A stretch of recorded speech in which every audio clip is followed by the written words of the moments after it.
And we're back like we never left. Welcome to the Confessions of a Not So Dangerous Mind podcast. I'd like to thank you all for spending some of your very, very chilly Saturday evening here in New York. And once again, we're going to skip past all that promotional jazz and get right to the guts of the episode. It is a sad day, not only for baseball fans, but for those who aren't bothered by certain people who achieve notoriety in good ways, but who march to their own tune, who are natural characters, who are the kind of people that whatever their first name is, if his name is Bob, said, well, what's the story with this guy? Bob is Bob. Doug is Doug. The baseball world, the sports world, the world lost a legit all-time, he's in the conversation for greatest baseball players who ever lived. He's not number one. But if somebody said that prime Rickey Henderson was in the top 10, I would not immediately say, no. Rickey Henderson was an extraordinary baseball player. But as so many people said, when asked to describe a wacky thing that Rickey Henderson came up with, a bizarre idea, not recognizing someone who he had played with for years. Rickey is Rickey. Rickey is Rickey. He always marched to his own tune. He did things differently. He was born on Christmas, December 25th, 1958. And I remember when he broke the stolen base record, the guy stole 130 bases in 1982. 130. Like, how does that even happen? It's a 162 game season. You don't play every day. Rickey is Rickey. But I remember reading an article, and I don't know who the author was. It could have been Peter Gammons. I'm not sure. But they said, when he was born, if you believe in such things, a higher power gave him his first Christmas gift at birth, a pair of legs that were going to grow strong and really, really fast. And the thing with Rickey, what he said, he didn't use the word acceleration, but what he said was, by the time my second foot hits the dirt, I'm at top speed. So Rickey was a speed burner. He could really run, but it was his acceleration that separated him. It was the fact that it didn't take him 4 or 5 strides to hit top speed. He started moving and he was at top speed. And when you think about baseball, yes, having general blazing speed is great, but there's only 90 feet between bases. We're not talking about a 100-yard dash. Between bases is the equivalent of 22 and a half yards. That's it. So Rickey Henderson is known as the greatest leadoff hitter in baseball history. That is something that is inarguable. I mean, people can just say stupid shit. Ray Ordonez, the one year that the Mets tried him at leadoff, was making it just giving nonsense. You know, the old, where you come up with a random closer. Tom Henke in his prime was better than Mariano. You could, whatever kinds of statistics you want to throw at. Rickey Henderson was a monster baseball player. He not only had a long prime, he had a really long near prime. He was a plus baseball player for nearly his entire career, even when he became somewhat of a bench player. He won the American League MVP in 1990. See, he was lighting up the sabermetrics before sabermetrics were really a thing. Not that they weren't secondary statistics, but they weren't looked upon as heavily as they later would. Rickey Henderson's 1990 season, from the sabermetrics perspective, is absolutely idiotic. That's why he won the MVP. His WAR was insane. And his OPS was, because he drew a ton of walks, scored a ton of runs. He was a multiplier accelerator in human form when it came to baseball. As a Yankee fan, I got to see prime Rickey Henderson. The unfortunate thing among many. Rickey Henderson was with the Yankees during Don Mattingly's prime. He got to see the best of Donnie baseball. Now, the seam heads will tell you, because there was a lot of controversy about the 1985 American League Most Valuable Player, and Rickey Henderson actually was the runner-up in 1981 in the American League MVP voting, so he theoretically could have won that MVP award. So the irony is, with the sabermetrics and with the way that we kind of can go back and look at, well, who really should have won such and such an MVP award? After the 1985 season, now Rickey Henderson had a ridiculous year. He stole 80 bases. He scored like 146 runs, or 139, some crazy amount of runs. He had 24 home runs, knocked in over 70, hitting leadoff. And the Yankees, they're a big team. They won 97 games that year, but they had guys like Bobby Meacham at the bottom of the order. There was a long lineup, but it wasn't an endless lineup like some later Yankees, like with the Tory teams, Murderers Row plus Cano. Rickey, in 1985, had a stupendous season. He ended up finishing third in the MVP voting. After that season, and the Royals ended up winning the World Series, the debate was between who should win the MVP. Should it be Don Mattingly or George Brett? Now, statistically, Mattingly had a better season. Mattingly won a Gold Glove. Guy knocked in 145 runs. Donnie hit 35 homers, had 230 hits. Just crazy.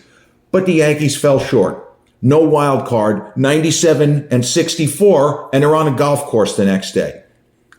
Looking back on the 1985 MVP award, now I ain't taking it away from Donnie Baseball because he got robbed the next year. He should have won the 86 Most Valuable Player. He was even better in 1986.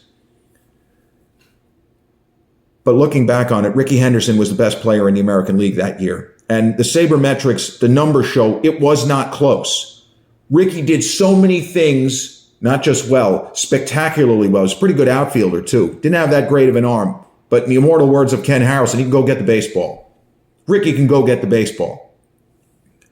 So Rickey put up this MVP season, 1981, could have won it. 1985, according to the numbers, he should have won it. And in 1990, he actually did win it. Now, the really unfortunate thing with Rickey's Yankee career is somewhere along the line, Lou Piniella, who was, a fiery manager, but he really wasn't known as a polarizing type of a personality. He was not, he was more of a player's manager. He was usually popular with the players because he was a terrific player, Lou Piniella, borderline all-star, a lot of big hits. One of the biggest hits of the 78 World Series, he hit the high fastball from Bob Welch, and the Yankees won Game 4, a game they really had no business winning. That was the game where Reggie Jackson either did or didn't turn his hip into a double play throw. The Yanks probably would have lost that game. But Lou Piniella, sometime during the 1987 season, became convinced that Rickey was not giving full effort. And nobody really knows what goes on in someone's head, but Rickey always played at his pace and his speed. He was not a guy who charged out of the box. He didn't run like Derek Jeter out of the box. Rickey would take a full swing and then start running. He didn't necessarily have to do that. We've seen like Robbie Cano used to do the same thing, where he would never really seem to shorten up to get a better jump out of the box. I mean, it's almost ridiculous. I never thought that Rickey wasn't putting out maximum effort. He just made a lot of things look easy. It didn't mean he didn't care or he wasn't trying. If he said that his hamstring was barking, his hamstring was barking. I didn't see him as a malingerer. This guy was a phenomenal baseball player. But as the Yankees in that era, they would have made the postseason under the current format 3 consecutive years. They would have been actually pretty close in 84, the year before Rickey got there. He wasn't a free agent signing. I know Steinbrenner, the reputation and the reality. He did sign a lot of big money free agents. Rickey, that was a trade. I don't think the A's thought they were going to be able to afford him, so they traded him to the Yanks. They got Jay Howell and I think Jose Rijo and a couple of other prospects. I don't think anybody really had Rijo had a decent career. And Jay Howell was an all-star. He famously had some kind of pine tar shit during the World Series against the Mets, and he was thrown out of the game. That was very controversial. But despite having big teams, winning 97 games, winning 90 games or 92, whatever it was, Only 4 teams went to the postseason. And 85, 86, 87, the Yankees had opportunities each of those years, especially 87. So 85, they had a great team, but the Blue Jays were just a little bit better. Just a little bit better. I think the Blue Jays ended up with 99 wins that year. By 1988, the team had started to slip. Mattingly had hurt his back. He wasn't the same player.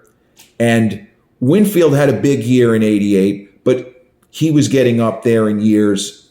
And Rickey statistically, he was solid in 88, but he had kind of fallen out of favor with the organization. And it was the wrong time for the Yankees to have the guys that they had. And it shouldn't have been. Because if you look at the 1985 Yankees roster, it's ridiculous. Like, they didn't just happen to win 97 games. You have 25 men on the roster, right? They had 3 Hall of Famers. Phil Niekro, who won over 300 games, Rickey Henderson, Dave Winfield.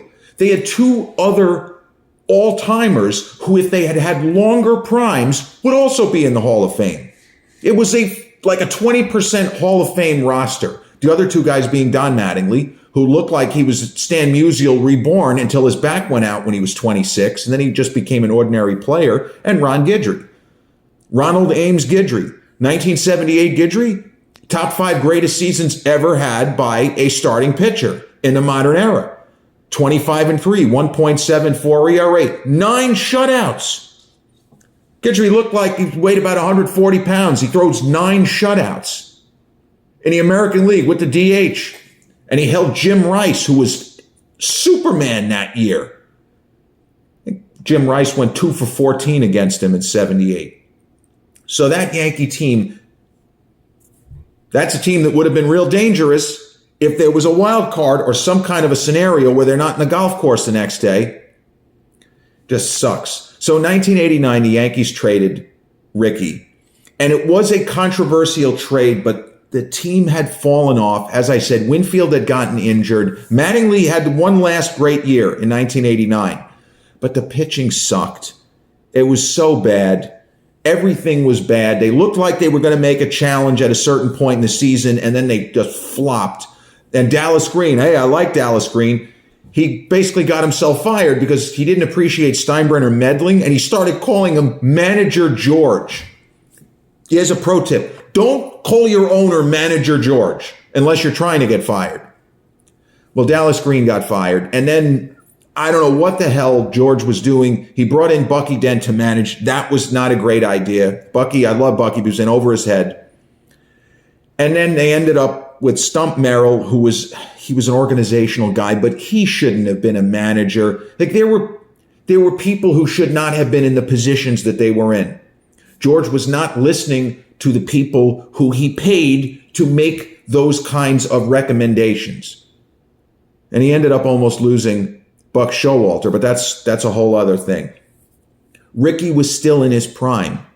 This was not a guy coming to the end. What was he, 30? He was still 30. Now that I'm thinking about it, he was 30 when the Yankees traded him. They traded him for 2 decent pitchers and 1 decent player. Luis Polonia, Eric Plunk, Greg Cadaret. Polonia at his peak was a notch below all-star status. He had a scandal. He had sex with an underage girl. I swear she told me she was 20. It was just as dumb as you think. He ended up coming back to the Yankees, Polonia, later, and he had a big hit, a couple of big at-bats in the 2000 World Series. And in the 96 World Series, he was kind of a super sub for the Atlanta Braves. He hit a ball to the right center field wall that Paul O'Neill, speaking of people with a bad leg, on one leg somehow ran it down. That was the end of Game 5 of the World Series. If O'Neill doesn't make that catch, we lose Game 5, we lose the World Series. And the Yanks just had so much fairy dust because the disaster of having these big teams, these huge teams with great players up and down the roster. I mean, Don Baylor, another almost Hall of Famer in the mid-'80s. I guess they were due in the next decade to get lucky. But Rickey went to Oakland and just lit it up. He lit it up. He broke the record for stolen bases in a career. And he was like 31 when he broke the record. Like, you're not supposed to do that. You had guys back in the day like Maury Wills stealing a ton of bases. Rickey's basic season, he's stealing 80 bases. You look at his prime, his average stolen base totals, guy was he was ridiculous. He slid head first. And it unfortunately started a trend. A lot of people who really shouldn't have slid head first did it, and they're jamming their thumb. Rickey was Rickey.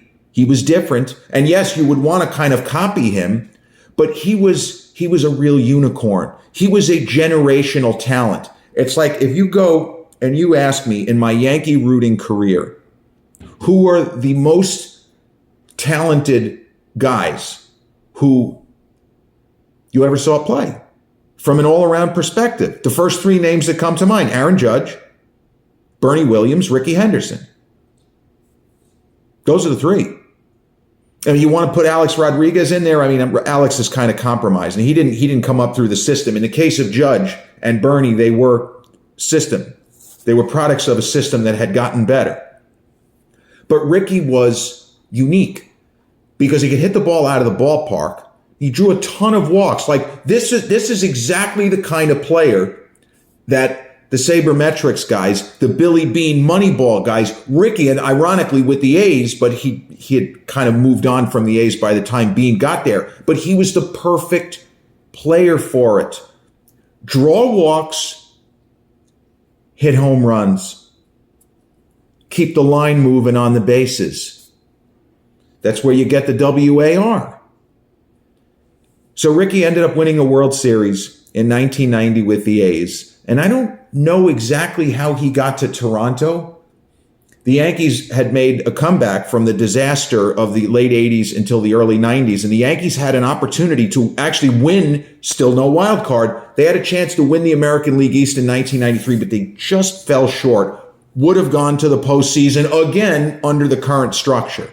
They would have been in by about 8 games. So again, Don Mattingly's entire career was a matter of bad timing. Dave Winfield and Rickey, well, Dave Winfield was on the 1992 Blue Jays, who ended up winning the World Series. Rickey didn't get there until 93. But Rickey won 2 World Series. He won 1990. That was 1989. That was the World Series where you had the earthquake. 1990, they got smashed by the Cincinnati Reds. Chris Sabo screaming, "We kicked their fucking ass! We kicked their fucking ass!" Not really supposed to say that on a live radio. That was a great moment, hearing Chris Sabo scream, "We kicked their fucking ass," over and over and over and over and over. But Rickey won 2 World Series in his career. And he continued to put up fantastic numbers. When he was with the Mets, the 1999 Mets, ironically with the Mets, because it's the Mets, that was their best team of that era by far. And you could argue the best team that the Mets have had since, more current vintage. They made it to the World Series the next year, but they weren't as good. And that's the thing with baseball. If you ask me, were the 1985 Yankees better than any of the Joe Torre World Series winning team? Yeah, they were better than at least 2 of them. What those teams had was Mariano Rivera. The 1985 Yankees had one problem: Dave Righetti. I love Dave Righetti, right? He was a great Yankee. He should never have been a short reliever. I think he cost him that division in 85 because he was pretty incompetent that year. So that Yankee team was certainly better than the 99 Yanks, and it was certainly better than the 2000 Yanks. And if you just go by record, they won 5 more games than the fabled 1996 Yankees, and they didn't even play 162. They were 97-64. They didn't have to play the last game because they were eliminated. That was a great team. They just didn't have a chance to go to the postseason. So Rickey, when you look at his career, when he was up for the Hall of Fame, of course he got in 95% of the vote. I think that's disgusting that it was as low as that. The fact that anybody could vote against Rickey Henderson, it was because a mindset had developed that he was a malingerer, that he was playing cards with Bobby Bonilla during Game 6 of the 1999 NLCS. You just hate stories like that. I believe it happened. But that's not something that should have ever come out. Someone with an axe to grind wanted to make both Bonilla I mean, Bobby Bo kind of created a lot of his own problems. In the meantime, the accidental genius, right? He makes $1.2 million every year on Bobby Bonilla Day, thanks to the Mets with the Mets being the Mets before Uncle Steve got there, so to speak. Rickey Henderson, you look at his career numbers, the runs scored. You know, he hit 297 homers. He was this close to hitting 300. He got over 3,000 hits. He's the all-time stolen base leader. Nobody's even going to come close to catching him. There were players, because of Rickey, a guy like Vince Coleman, who could run like the wind. That style of player was in vogue. Now with sabermetric, stolen bases are marginalized. Nobody gives a shit anymore. Rickey made it cool to steal bases. Earl Weaver he couldn't have survived on an Earl Weaver team, because Earl Weaver don't ever even think about giving up outs. But he would have liked Rickey for the drawing walks part.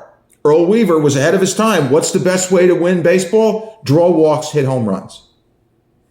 Earl was a sabermetician in waiting. Draw walks, hit home runs. Don't give away outs. Don't sacrifice bunt. Don't swing on 2-0, because statistically, you're more likely to draw a walk. Take a strike. Earl Weaver was ahead of his time, and he didn't realize that he was ahead of his time until 20 years later or 15 years later when they started doing sabermetrics. It's saying, son of a bitch. Earl's strategies were pretty smart. But Rickey was lucky that when he hit his prime, it was Billy Martin managing the Oakland A's. Billy Ball. Steal bases, disrupt what the opposition is trying to do. Fuck with him. Dance around on first. Dance around on second. You know? It's what he did. But Rickey Henderson's career, the numbers are staggering because he didn't look like a guy, oh yeah, he almost hit 300 homers. Did you know that he had more than 3,000 hits? He drew, if he didn't have the most walks, he's certainly in the top 10. I don't know what his walk totals. And I'm not sure if he has the most runs scored, but he's up there. It's criminal that he only got 95% of the vote. But then again, how could anybody have not voted for Willie Mays? How could anybody have not voted for Mickey Mantle, Ted Williams? Now, I love Mariano Rivera, but he shouldn't be the only unanimous selection. We're being honest. What's the Hall of Fame? What's it for? Why would you vote against a guy? Now, sometimes writers talk about this. They say, I knew he wouldn't get 100%, and I wanted to slot someone else into one of my picks. That's different. But to just vote against Rickey Henderson, you really should have your ballot permanently taken from you because clearly you know nothing about baseball. Rickey was an extraordinary player.